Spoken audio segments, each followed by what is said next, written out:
नमस्कार दोस्तों, आपको हमारे चैनल से साइंस में स्वागत किया जाता है। अगर आप हमारे चैनल पर पहली बार हैं तो चैनल को सब्सक्राइब कीजिए, वीडियो को लाइक शेयर कमेंट जरूर कीजिएगा। चलिए आज हम पढ़ेंगे बीएससी थर्ड ईयर, वो भी फिजिक्स पेपर फर्स्ट के बारे में पढ़ेंगे। रिलेटिविटी एंड स्टैटिकल फिजिक्स, इसके बारे में पढ़ेंगे।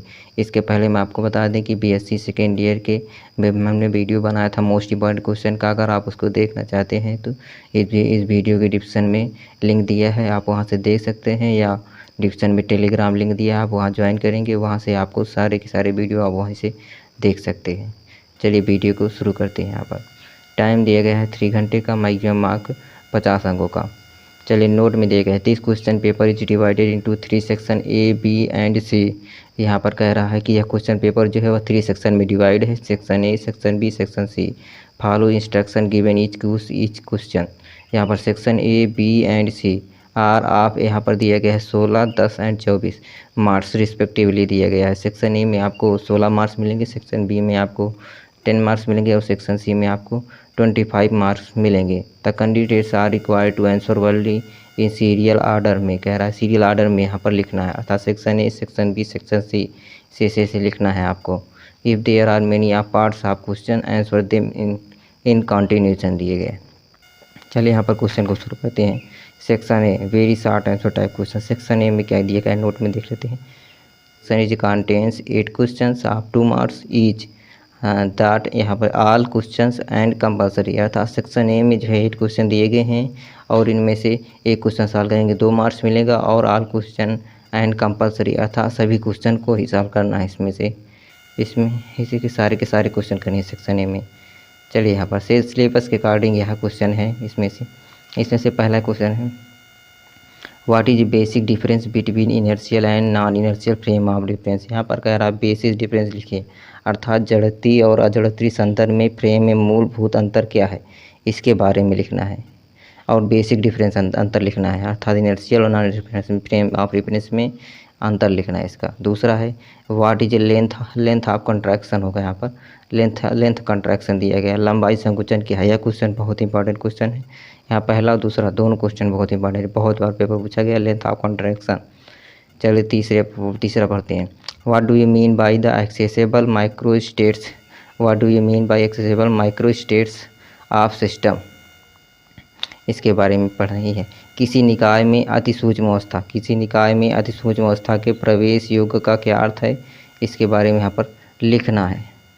चलिए क्वेश्चन नंबर 4 पढ़ते हैं। क्वेश्चन नंबर 4 दिया गया है what are a consequence of Lorentz transformation दिया गया है, इसके बारे में क्वेश्चन लिखना है। यहाँ पर लॉरेंट बहुत इंपॉर्टेंट है।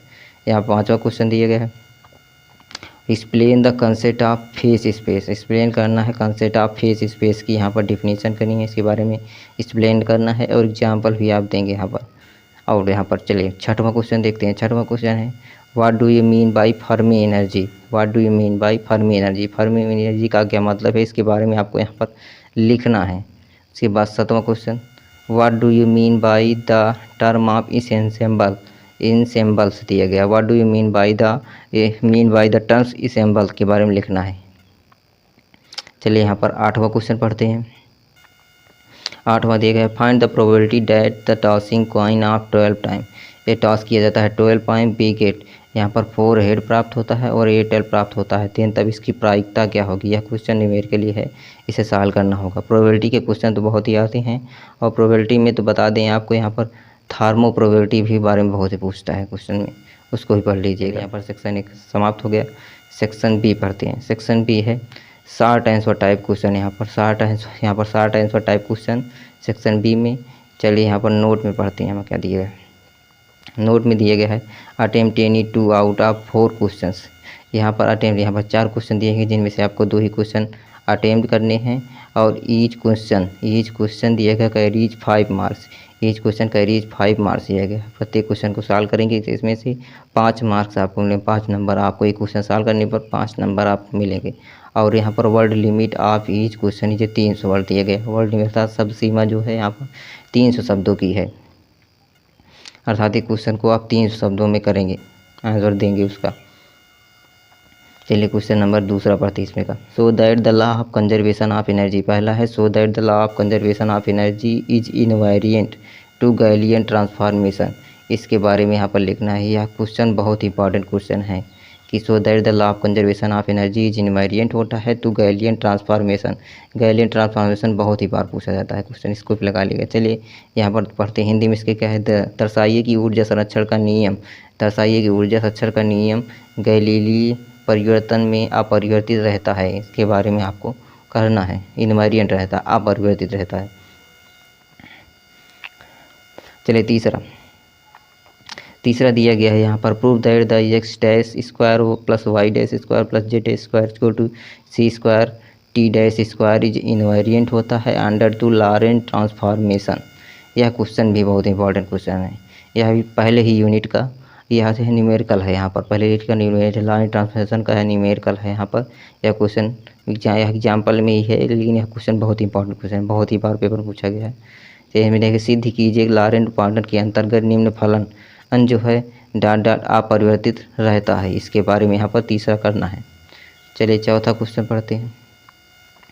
चौथा क्वेश्चन है डिफाइन फोर्स, डिफाइन कीजिए force and momentum relativistically and so that the rest mass of photon is zero. यहाँ पर rest mass of photon is zero, अर्थात बल तथा संवेग की सापेक्षता के आधार पर, बल तथा संवेग की सापेक्षता के आधार पर परिभाषित कीजिए तथा दिखाइए कि फोटॉन का विराम द्रव्यमान शून्य होता है।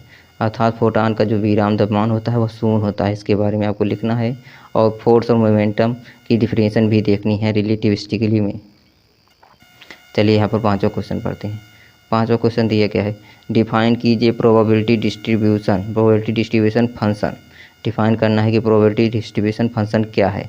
इसके बारे में आपको आगे सो दैट दिया गया है, so that the face space distribution function remains constant with time. यहाँ इसके बारे में लिखना है कि पहले यहाँ पर दिया गया है सो दैट, यहाँ पर पहला है प्रायिकता वितरण फलन की परिभाषा दीजिए, अर्थात डिफाइन कीजिए प्रोबेबिलिटी डिस्ट्रीब्यूशन फंक्शन। और दूसरा यहाँ पर दिया है, इसमें से दो क्वेश्चन है, so that the face space, सिद्ध कीजिए कि वितरण फलन का मान कालावकाश के समय के साथ नियत रहता है, अर्थात कॉन्टीन्यूस रहता है, इमेज कांस्टेंट ही रहता है, चेंज नहीं होता। इसके बारे में आपको यहाँ पर सिद्ध भी करना है। चलिए सेक्शन सी पढ़ते हैं। सेक्शन सी है long answer type question, long answer type question. यहाँ पर चलिए नोट में क्या दिए गए, यहाँ पर देखते हैं। नोट में दिए गया है अटेम्प्ट 2 आउट ऑफ 4 क्वेश्चन दिए गए, ईच क्वेश्चन का रीच 12 मार्क्स दिए गए हैं। वर्ड लिमिट जो है यहाँ पर 600 वर्ड दी गई, अर्थात यहाँ पर इस सेक्शन ए में जो है 4 क्वेश्चन दिए गए, 2 ही क्वेश्चन करने हैं। और ये क्वेश्चन का मार्क यहाँ पर आपको 12 अंकों का होगा, यहाँ पर जो है 12 अंकों का होगा। और सब सीमा जो होगी वह 600 शब्दों की होगी। यहाँ पर 2 क्वेश्चन सॉल्व करेंगे, यहाँ से 24 मार्क्स मिलेंगे। सबसे ज़्यादा मार्क्स या सेक्शन सी में है। सेक्शन सी के क्वेश्चन तो जरूर ही करिएगा। चलिए यहाँ पर सेक्शन सी के यहाँ पर 6वां इसमें शुरू करते हैं।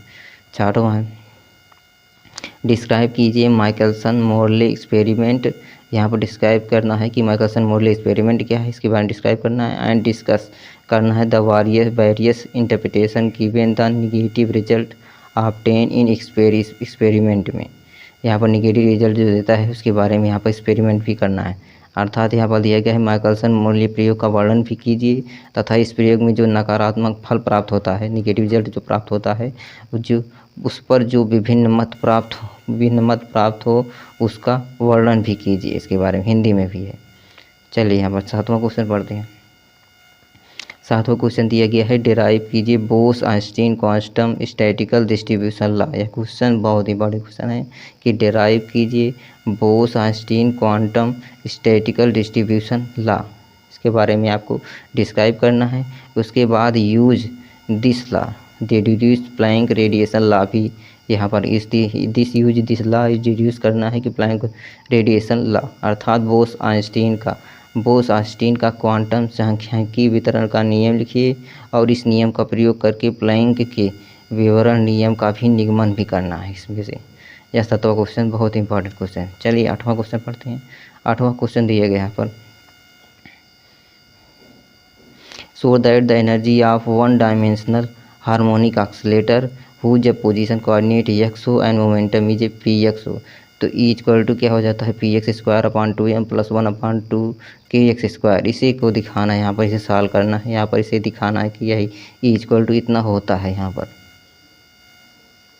चलिए यहाँ पर 9वां क्वेश्चन पढ़ते हैं। 9वां क्वेश्चन 9वां क्वेश्चन दिया गया है, write down the एजेंशन of Fermi direct statics. यह क्वेश्चन विवरण की यह 5 यूनिट का है। ये क्वेश्चन बहुत ही बड़ा विस्तृत है। Write down the एजेंशन of Fermi direct statics using this derive Fermi direct distribution law, अर्थात फर्मी डिराक सांख्यिकी की परिकल्पनाओं को लिखिए और इसकी सहायता से फर्मी डिराक वितरण नियम को भी परिभाषित कीजिए। Thank you. अगर आपको हमारी वीडियो अच्छी लगी तो वीडियो को लाइक शेयर सब्सक्राइब जरूर कीजिएगा और चैनल पर पहली बार हैं तो चैनल को सब्सक्राइब जरूर कीजिएगा। इसके पहले हम आपको बता दें, अगर आपको BA BSc MA MSc आदि सभी का पेपर या नोट्स ये चाहिए तो आपको आपके लिए मेरा चैनल बहुत ही हेल्पफुल है। आप मेरे चैनल को सब्सक्राइब कीजिए, वहाँ से आपको मिल जाएगा। और यहाँ पर डिस्क्रिप्शन में टेलीग्राम लिंक दिया गया है, उसको जरूर ज्वाइन कीजिएगा। Thank you for watching.